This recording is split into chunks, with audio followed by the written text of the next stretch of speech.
Welcome to this explainer on the convergence of history. Right out of the gate, we're opening up what I like to call a cosmic mystery box. We're going to dive deep into a genuinely fascinating premise about human destiny, the nature of time, and the ultimate destination of human history. We've got an incredibly rich source document to unpack today, so let's just jump right in. So, to kick things off, we're actually starting with a completely unexpected source of profound wisdom. You ready? It's Dolly Parton. Yeah. Absolutely, Dolly Parton.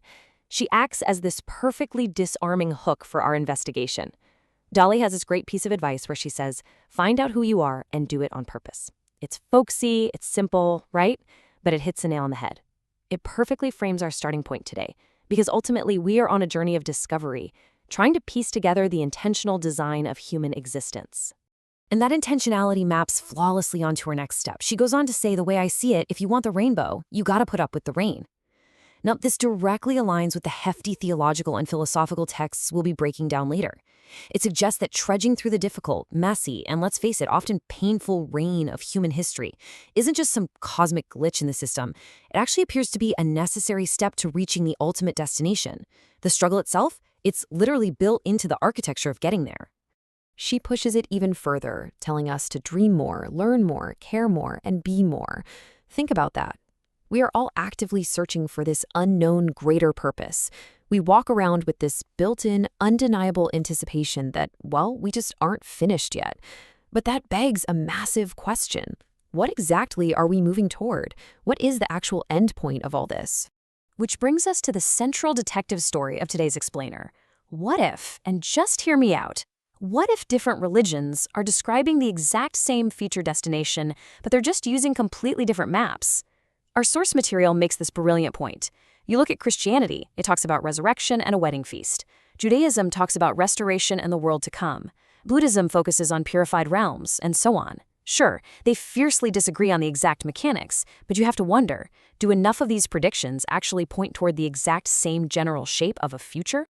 To explore this without letting our biases take the wheel, our source borrows a brilliant placeholder name from Douglas Adams's sci-fi comedy, Milliways. Now, why use a sci-fi term? Well, we have to keep the mystery box open. If we prematurely slap a single religious label on this endpoint, like heaven or nirvana or the New Jerusalem, our brains literally stop exploring. We just default to whatever we already assume those words mean. So for our purposes, Milliways simply means that unresolved future condition where people who are currently separated finally become mutually accessible to one another again. Okay, so the absolute key to unlocking this whole concept is understanding the massive difference between a calendar date and a relational structure. Just imagine somebody hands you a calendar and acts like they've just explained the secrets of the universe to you. It doesn't work, right? A date is just an address. It tells you when something happens, sure, but it tells you absolutely nothing about the shape of the event or who's even going to be there. Since we experience time linearly, moving forward, the future isn't fully known to us yet. But, and this is crucial, not fully known does not mean completely random. History has a relational structure. We can actually recognize the shape of a future convergence way before we know its final name or exact date.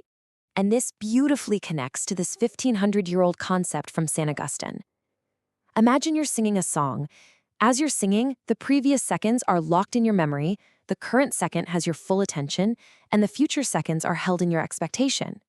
Because you already know the melody and the notes you just sang, you naturally constrain what you expect to hear in the very next second. Like if someone suddenly blasts an air horn in the middle of singing Happy Birthday, you immediately know something went wrong. Well, history works the exact same way. The clues from our past heavily constrain the shape of our future expectations. Going off that, our source treats ancient scriptures as if they're postcards mailed back to us from this future destination. So Isaiah sends a postcard of a mountain where all nations are sharing this massive feast. Then Ezekiel sends a wildly different postcard. His is of dry bones standing back up, essentially proving that nobody is ever too far gone to recover. Then Revelation sends a postcard of a shimmering city coming down from heaven with its gates wide open. Now these aren't three completely different vacations, not at all. They are different, beautiful glimpses sent from the exact same ultimate destination, revealing that people are being gathered, death is defeated, and barriers are finally broken down. But, our human tendency is always to jump to conclusions, which brings us to a very ancient Taoist warning. Do not confuse the name of a thing with the reality of the thing itself. Our brains absolutely love comfortable labels, right? They make us feel like we finished our homework. But as the Tao Te Ching so wisely warns us, if you slap a label on the mystery box too early, you end up paying attention to the sticker instead of the grand, inexhaustible reality actually sitting inside the box. We have to keep our minds wide open to the actual clues. So instead of getting hung up on the label, let's look at a highly relatable metaphor, a dinner reservation. You see, the biblical text constantly leans on banquet imagery. Jesus says he's going to prepare a place for his followers. Now really think about what a reservation actually is. It means a specific place is intended for a particular person before they even step foot in the restaurant. I love this because it takes incredibly complex theology and just grounds it right in the universal, everyday human experience of preparing for a party and waiting for your friends to show up. And here is the incredibly liberating takeaway from all of this. Having an invitation and a prepared place absolutely does not require you to know the exact hour of the gathering. Scripture is actually very clear about this. No one knows the day or the hour. Now, by human party planning standards, that sounds like an absolute disaster, but it's actually by design. You can know with certainty that you belong to a future gathering without knowing the calendar date. Because that date is hidden from us, readiness becomes the key. You live your present life completely shaped by that invitation to the future feast. This deliberately hidden timeline allows for a deeply logical, step-by-step process to unfold. In Hebrew, there's this fascinating sequence known as slaw. It's often translated as rib in the story of Adam and Eve, but it actually more accurately means side. It goes like this. We start with unity, but honestly, it's a pretty lonely unity. So there has to be differentiation, creating a genuine otherness. Then comes the encounter. Next is recognition, and finally, reunion. It brilliantly shows us step by step how separation is actually required to achieve true, meaningful communion. Think about it. You can't have a real relationship with just yourself. Which leads us perfectly to that famous exclamation from Genesis, "This at last is bone of my bones and flesh of my flesh." But notice what is absolutely not happening here. Real unity doesn't mean erasing everyone into some giant, homogeneous, cosmic smoothie. If you erase the differences between people, you completely destroy the relationship. Reunion means recognizing the corresponding other while proudly keeping our unique, distinct identities. You remain you, I remain me, and that distinctness is exactly what makes us being together so incredibly powerful. We really see this dynamic beautifully brought to life in the biblical Song of Songs. It describes this deeply passionate, active search for the separated other. It takes all this ancient theology of separation and reunion and just turns it into a breathtakingly human story of longing, searching, missing, and eventually finding. It proves that our final destination isn't just some cold structural inevitability. It is an active search where longing and belonging are completely 100% mutual. And that active search leads straight to the ultimate relational goal.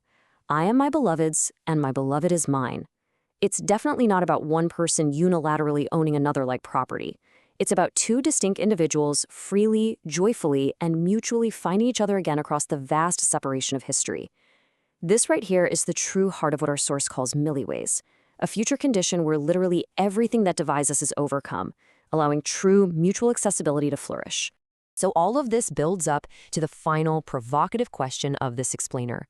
Does the universe ultimately end with everyone finally sitting down to dinner together?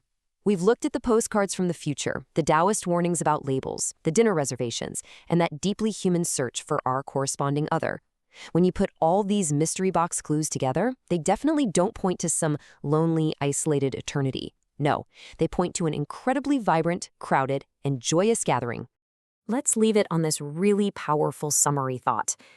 If the ultimate convergence of human history, this thing we've playfully been calling milliways, actually ends up being a reality where everyone arrives, eats something incredibly good, and finally stops the argument long enough to truly listen to one another, well, I'd say that is absolutely a destination worth preparing for. What do you think? Thank you so much for joining me for this explainer. Keep seeking, keep learning, and I'll see you next time as we unpack another incredible topic.